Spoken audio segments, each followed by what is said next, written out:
This is a movie review. It's The Hidden Life, released in 2019. It's directed by Terence Malick, and he is also responsible for the writing of the screenplay. The cast: August Dill plays the lead role of Franz Jagastata. Valerie Pachner plays his wife Fanny, and there's a whole host of supporting cast that I could go through. I will refer to Bruno Ganz, who plays Judge Lubin, part of the Third Reich. He is a significant member of the cast.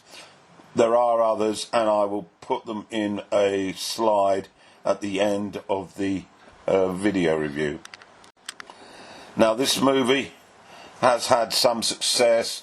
It's recently been nominated at the Alliance of Women Film Journalists for Best Cinematography by George Widner, and it is exceptional, and I will refer to it in the review. The Austin Film Critics Association this year also gave the movie the Film Award to Terence Malick, and at last year's Cannes Film Festival it won the François Chalet Award for Terence Malick, and it was also nominated for the Palme d'Or. So, the latest movie by Terence Malick, after the very obscure Night of Cups, which was released in 2015, the rather dry To the Wonder in 2012, and similarly The Tree of Life in 2011. I've seen all three of those movies, and they really didn't set my torch alight in comparison to some of his earlier work, like The Thin Red Line. I haven't seen Song to Song, and I will check it out, but once again, the reviews weren't too impressive. So anyway, first, about A Hidden Light. It has to be said that it's a movie that is much easier to follow than those previous mentioned. And it follows the life of Franz Jagastata, his wife, their family, and initially the rural community in Radegund in Austria. And it starts in 1939 as World War II has started, and of course Germany quickly annexed Austria at the beginning of the war. The film opens with real footage of the Third Reich, Hitler's rallies at Nuremberg, and the emphasis that all the population must state their loyalty to the fatherland, and specifically to Adolf Hitler, as part of the propaganda to unite all Germans against the enemy. Now, Redegard is situated between Salzburg and Brunn in Upper Austria, and it's next to Bavaria in Germany, so we get some sense of the location here. The film is based on a true story of Franz, who was a conscientious objector and ultimately paid the price by being imprisoned and finally executed in August 1943. Now, clearly, the seriousness of the story leads to scenes when Franz is incarcerated that show torture, physical beatings, and psychological interrogation.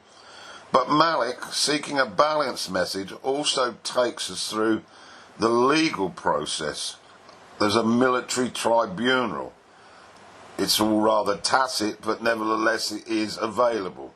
Remember, as an Austrian, he's not part of an ethnic group, and he was considered to have the rights of a German citizen. And this was in contrast to perhaps what one might have expected under Nazi oppression, that conscientious objector may well have been murdered quickly. Not so. This process takes a considerable amount of time. Now, the conditions at the prison show a large number of prisoners with mental health problems.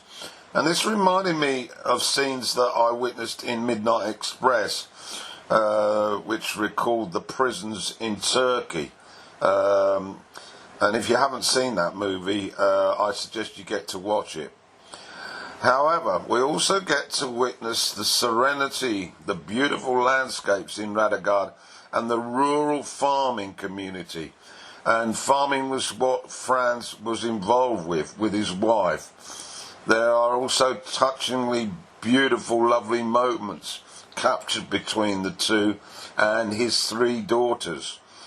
But also, prior to him travelling to the military camp for registration after he got his call-up papers, he shares with the community his reluctance to fight on behalf of Hitler and the Third Reich, and the community turn against him and his family, and we witness notable incidents where poisonous vitriol is the order of the day.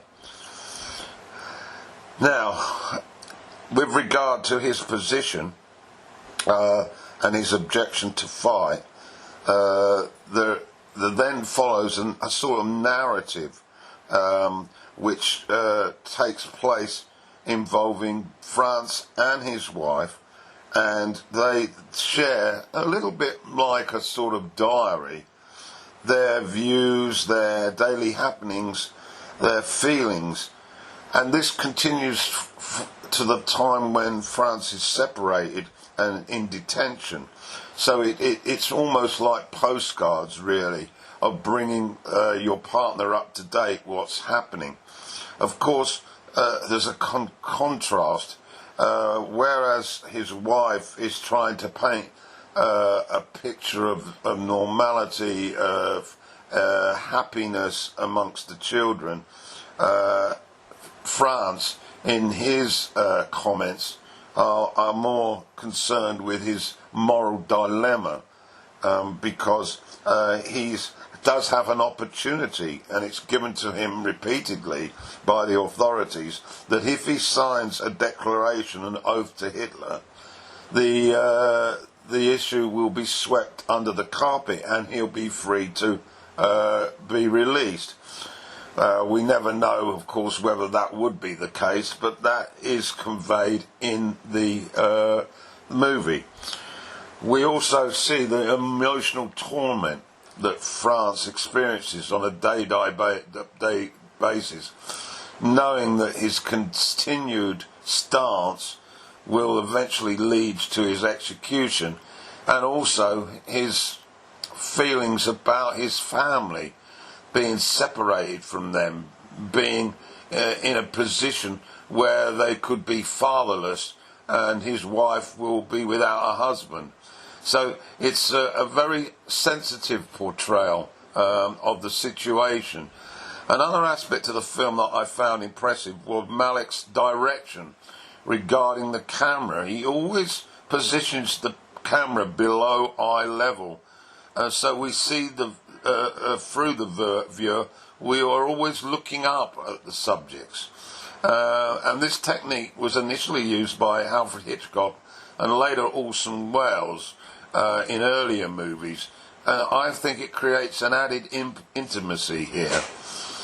There are poignant moments where the true horror of what is happening is made clear, and we hear quotes. One such quote: "Men will get cleverer. Instead of fighting for the truth, they will ignore the truth." This is the rise of fascism, of course. Malick also treads on the issue of religion, and how religious faith is somehow lost by the populace as the Third Reich's iron grip strengthens. Religious leaders appear to move more towards the notion of the fatherland being the only power that matters.